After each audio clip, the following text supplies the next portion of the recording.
Hola, ¿qué tal? Soy su profesor Álvaro David Monterrosa Ríos. Como ya me conocen, estamos aquí en nuestra clase de Historia del Objeto.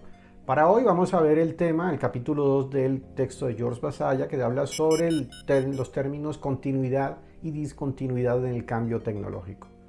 Continuidad se refiere a la idea de que toda invención está conectada con anteriores invenciones, es decir, que hay una continuidad en el desarrollo tecnológico, mientras que la discontinuidad sugiere que existen grandes hitos que cambiaron completamente y que no tenían ninguna referencia a lo anterior.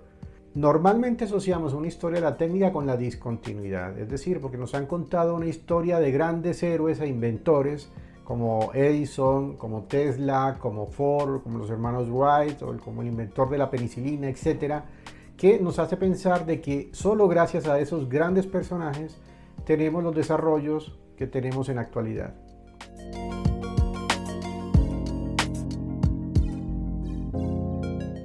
En la primera parte habla sobre ciencia, tecnología y revolución. Aquí nos va a mostrar más allá, por ejemplo, cómo la historia y la filosofía de la ciencia ha permeado y ha propagado la idea de discontinuidad en la tecnología. ¿Y esto por qué sucede? Pues por lo siguiente. Según Vasalla, la historia de la ciencia está muy influida por la historia social y política, es decir, donde se refiere a la metáfora de la revolución para hablar que existen grandes revoluciones que cambian completamente la visión de mundo. Así, por ejemplo, podemos tener la Revolución Francesa, pero la podríamos también entender como las revoluciones científicas, por ejemplo la de Copérnico, o la revolución en la termodinámica, la revolución en la química, etc.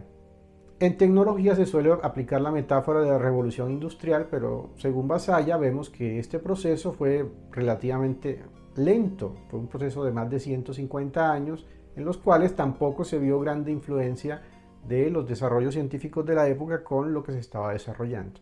Para Vasalla esta idea se debe a que la tecnología está subordinada a la ciencia, es decir, básicamente que tecnología es conocimiento aplicado. Muchas veces se dice que la tecnología es ciencia aplicada y por eso se distingue otras formas de técnicas artesanales o primitivas.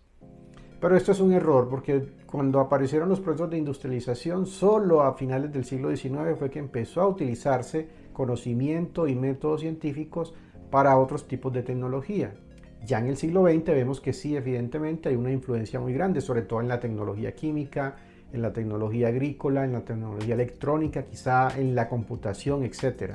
En esa sección habla del trabajo de Edward Constant del turborreactor para apoyar esa idea de discontinuidad, pues porque él menciona que existe una correlación entre las revoluciones tecnológicas y las revoluciones científicas. El ejemplo del turborreactor dice que es una invención que no tuvo que ver nada y que cambió completamente las invenciones hasta el momento. Bueno, Vasalla le responde diciendo que evidentemente el turborreactor sí viene apoyado porque detrás de él ahí dice, más de 200 años de desarrollos en turbinas, en bombas, en molinos, en turbocargadores, etc. Vasalla insiste en que el artefacto así no se debe ni al conocimiento ni a los factores sociales o económicos, porque allí no es lo central en el estudio del cambio técnico para él. Por ello afirma que el artefacto es un producto tangible y concreto del intelecto y la imaginación que no puede sustituirse por una descripción verbal. Por ello no se puede reducir la tecnología a ciencia aplicada.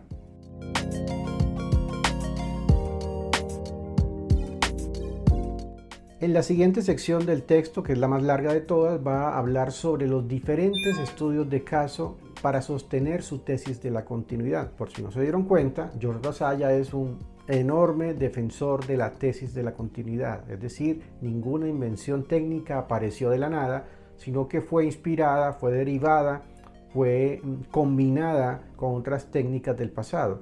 Para ello utiliza ejemplos como los útiles de piedra, la desmotadora de algodón, también menciona la máquina de vapor y la combustión interna. Por otro lado, también el transistor, el sistema de iluminación de Edison y la alambrada. Bueno, al final también presenta una referencia a las invenciones imaginarias como una máquina para escribir libros. Pero entonces, ¿por qué defiende la continuidad en cada uno de estos casos? Voy a mencionarlo rápidamente porque si no el video sería eterno. En cuanto a los útiles de piedra, menciona que son los útiles de los cuales tenemos evidencias de que existieron. De hecho, gran parte de la historia, de la prehistoria de los seres humanos, se basa en los hallazgos de estas herramientas de piedra pulida. porque ellos perduraron en el tiempo. Seguramente otras invenciones no perduran por el material que fue utilizado en su momento. Pero los útiles de piedra los pone como referente de aquellos de los cuales han tenido la más larga tradición, porque hasta nuestros días hay referencias a estas primeras herramientas. Y cualquiera diría que hubo un cambio, por ejemplo, después de la edad de hierro, la edad de bronce, en el cual se pasó de estas formas que constituían hachas, cuchillos, raspadores, martillos, etcétera, pues diríamos que con el cambio de material ya hubo un cambio, una discontinuidad, pero no, porque la forma, según Vasalla, se mantiene así. Así se haya pasado al cobre o al bronce, se mantuvieron las formas. Con respecto a la desmotadora de algodón, existe un inventor referente para ello que lo menciona ahí, que es Eli Whitney, que decía que se le asocia a él la creación de las desmotadoras de algodón. Él es norteamericano y de ahí el inspirador de los demás diseños de desmotadoras de algodón. Lo que menciona era que él, evidentemente, cuando viajó y encontró el problema, encontró que ya existían mecanismos previos para establecer un tipo de algodón. No existía uno para el algodón de fibra corta, pero de fibra larga sí existía. Además de esos mecanismos, lo que hizo fue automatizarlos. De hecho, menciona también George Vasalla una invención de la India que se utilizaba ya con mucha anterioridad para tratar el algodón. Era la charca india.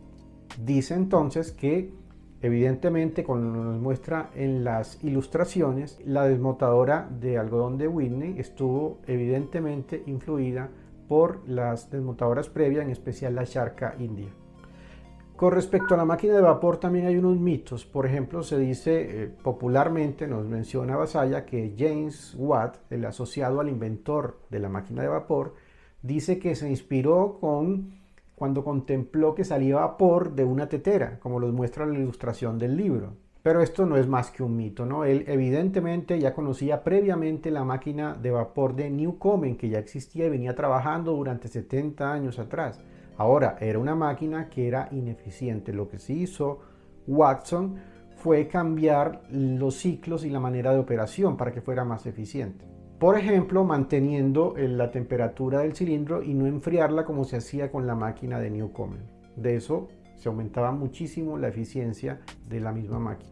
Si vemos, no voy a entrar en detalles acá, pero si vemos, la máquina de vapor es una manera de inspirar el motor de combustión interna. Si vemos, las máquinas de vapor son máquinas de combustión externa, en lo cual se quema combustible, madera, carbón, el que existiera, se quemaba para calentar agua por fuera de la máquina y después se inyectaba a la máquina. Pero en la combustión interna, la combustión se hace directamente así y se saca el vapor y el agua de la ecuación. Por lo tanto, en los motores de combustión interna también tienen una conexión con los motores de vapor. Por lo tanto, otra vez más afirma su tesis de continuidad.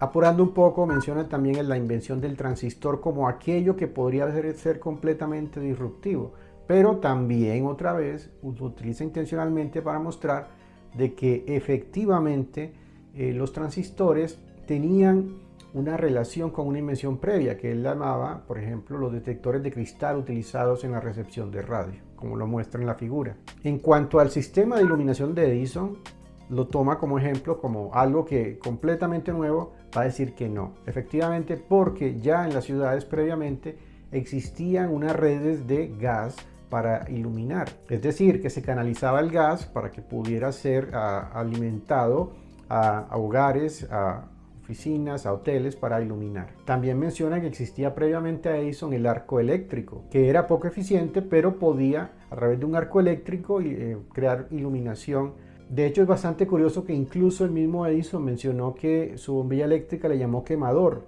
porque tenía una similitud con el quemador de gas de entonces. Incluso menciona George Vasalla que tenía las mismas 16 bujías que un quemador a gas. Después menciona el ejemplo muy especial, el ejemplo de la alambrada, o como decimos aquí en Colombia, del alambre de púas. ¿Por qué? ¿Por qué la alambrada la toma aquí? Pues porque la pregunta que viene a continuación es la siguiente, y quiero que todos se pregunten. Si toda invención es continuación del otro, entonces, ¿cuáles son las primeras invenciones? ¿Cuáles serían? La respuesta que nos da George Vasalla es que las primeras invenciones, las más simples, por ejemplo, las alambradas, pudieron ser inspiradas en alambradas naturales, en árboles con espinas. Entonces, eso podría ser la fuente de inspiración para los primeros artefactos. Por eso tiene una palabra muy especial para ellos y quiero que la recuerden: naturfactos.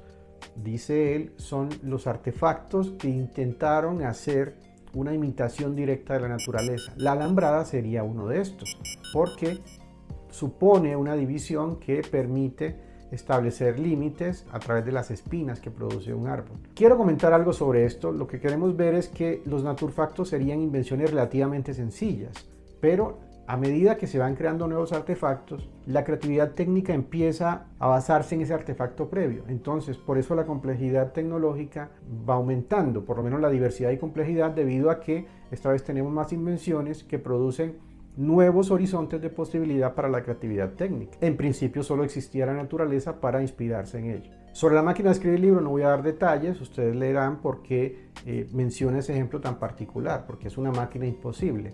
Entonces, para que por favor lean el propósito de esta invención en su texto.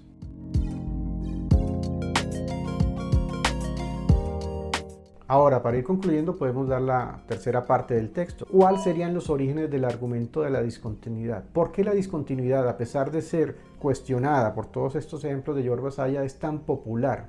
Bueno, él nos da tres razones. Uno sería la pérdida o ocultación de los antecedentes cruciales. Por ejemplo, antecedentes suelen ser ocultados de manera casi que intencional. De hecho, el sistema de patentes suele no dar detalles de invenciones previas por no tratar de quitar originalidad a la patente. Lo otro sería la presentación del inventor como héroe. Eso es muy conocido en la divulgación, es muy conocido incluso en nuestros sistemas de educación formal, que presentamos la historia de la tecnología como una historia asociada a autores destacados. Autores que fueron tan geniales que solo por ellos logramos cierta invención. La tercera razón sería la confusión entre el cambio tecnológico y el cambio socioeconómico.